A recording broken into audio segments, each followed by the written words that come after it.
अस्सलाम वालेकुम। इकोनोमेट्रिक्स का बहुत इंपॉर्टेंट टॉपिक इस वीडियो में आपके साथ डिस्कस करना है, जो कि मल्टीकोलिनियरिटी है।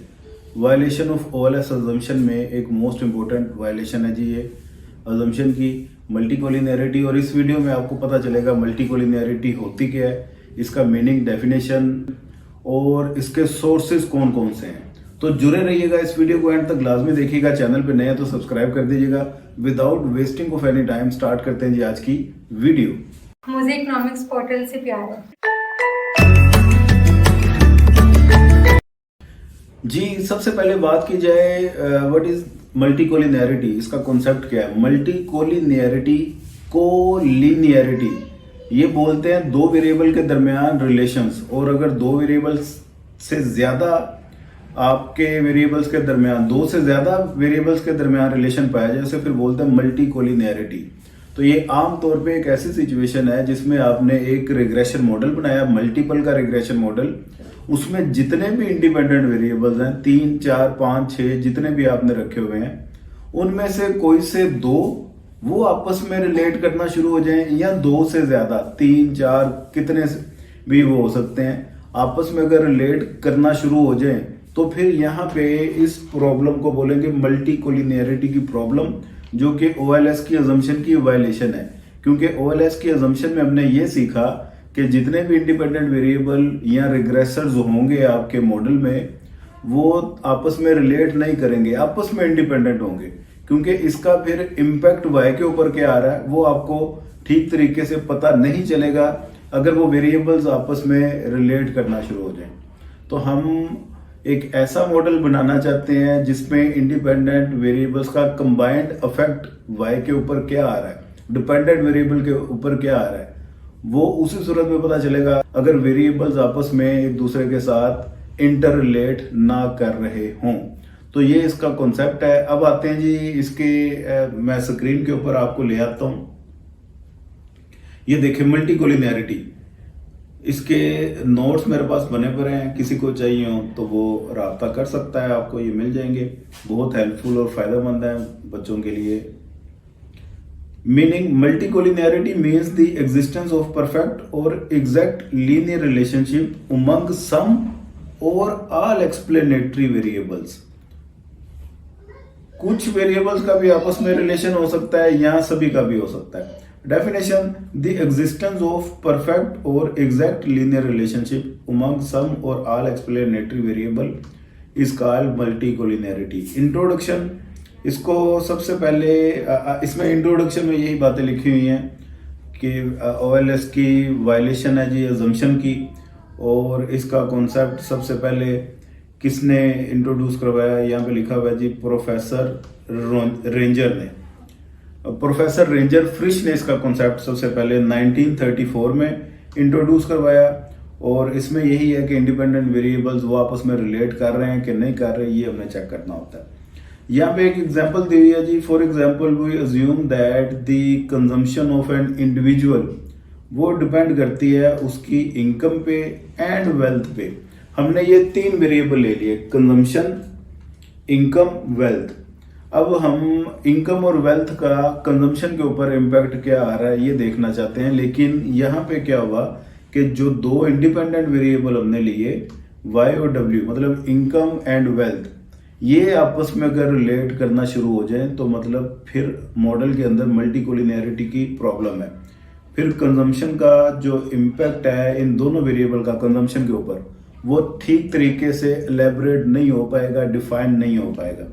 तो यहाँ पे ये देखें, वेयर इनकम वो भी डिपेंड कर रही है वेल्थ के ऊपर, और वेल्थ ये भी डिपेंड कर रही है इनकम के ऊपर। दोनों वेरिएबल एक दूसरे के ऊपर रिलाई कर रहे हैं। तो ये इसकी कहानी होगी मल्टीकोलिनियरिटी की। अब इसकी टाइप्स ये मैं आपको बता दूं कौन कौन सी हैं। आमतौर पे दो ही टाइप्स इसकी होती हैं जी, एक परफेक्ट मल्टीकोलिनियरिटी और दूसरा नो मल्टीकोलिनियरिटी, जिसे ऑर्थोगोनल सिचुएशन भी कहते हैं। अब परफेक्ट मल्टीकोलिनियरिटी क्या है। परफेक्ट मल्टीकोलिनियरिटी में variables are perfectly linearly correlated, that is if the correlation coefficient for this variable is equal to 1, the perfect parameter become indeterminate. This situation is called perfect multicollinearity. 100% दोनों variable एक दूसरे पे rely कर रहे हैं। इनका अगर आप कोरिलेशन कोफिशिएंट निकालें तो उसका आंसर इक्वल टू 1 आएगा। तो 1 का मतलब परफेक्ट मल्टी कोलिनियर है ये। उसके बाद नो मल्टी कोलिनियरिटी या ऑर्थोगोनल सिचुएशन, ये क्या है जी, the variable are said to be orthogonal if they are uncorrelated. Uncorrelated का मतलब मल्टी कोलिनियरिटी अगर है ही नहीं तो ऑर्थोगोनल सिचुएशन है। The correlation of this variable is equal to 0। इसमें अगर आप इनका कोरिलेशन निकाल लें दो इंडिपेंडेंट वेरिएबल का तो वो इक्वल टू 0 आएगा। अब sources of multi collinearity most important topic है जी, ये लाजमी आपको पता होना चाहिए। आसान सी बातें हैं, ऐसी कोई इसमें डिफिकल्टी नहीं है। तो there are several sources of multicollinearity. सबसे पहला है जी data collection method. Data collection method का मतलब आपने डाटा कलेक्शन मेथड ही ऐसा एम्प्लॉय किया है जिसकी वजह से आपके मॉडल के अंदर मल्टी कोलिनियरिटी आ गई है। अगर आप डाटा कलेक्शन मेथड अच्छे तरीके से डिफाइन करते तो में भी मल्टी कोलिनियरिटी ना आती। The data collection method employed for example sampling over a limited range of values taken by regression in population. Population का साइज बहुत बड़ा था, आपने सैंपल बहुत छोटा साइज का बीच में से कलेक्ट कर लिया, तो इस वजह से भी मल्टी कोलिनियरिटी आने के चांसेस होते हैं। दूसरा कंस्ट्रेन ऑन द मॉडल। आपने मॉडल में कंस्ट्रेन ही ऐसी रखी हैं जिनमें एन मुमकिन है कि मल्टी कोलिनियरिटी की प्रॉब्लम आएगी ही आएगी। मसलन ऊपर जो एग्जांपल दी, अगर आपने कंजम्पशन, इनकम और वेल्थ ये 3 वेरिएबल रख दिए हैं मॉडल में, तो ये ऐसी कंस्ट्रेन है जिसमें ये कुदरती सी बात है कि जिसकी इनकम ज्यादा है उसके पास वेल्थ भी ज्यादा है, जिसकी इनकम कम है उसके पास वेल्थ भी कम है। इन 2 वेरिएबल ने आपस में रिलेट करना ही करना है।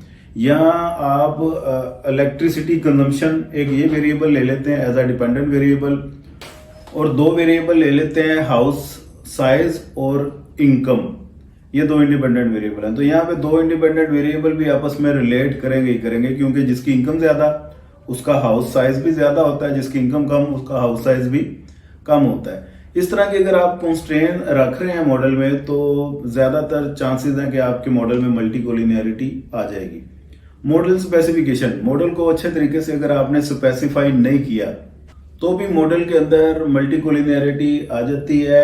अवर डिटरमिन्ड मॉडल मतलब आपने इंडिपेंडेंट वेरिएबल बहुत ज्यादा इंट्रोड्यूस करवा दिए मॉडल के अंदर, तो जितने ज्यादा इंडिपेंडेंट वेरिएबल्स होंगे उतनी ज्यादा प्रॉब्लम भी आएंगी। एक तो उसको कैलकुलेट करना, हैंडल करना उस मॉडल को वो डिफिकल्ट होगा, और प्लस उनमें से कोई ना कोई 2 वेरिएबल ज्यादातर चांसेस हैं कि आपस में रिलेट करने लग जाते हैं। तो ऐसे में बेहतर यही है कि अवर डिटरमिन्ड मॉडल से आप अवॉइड करें।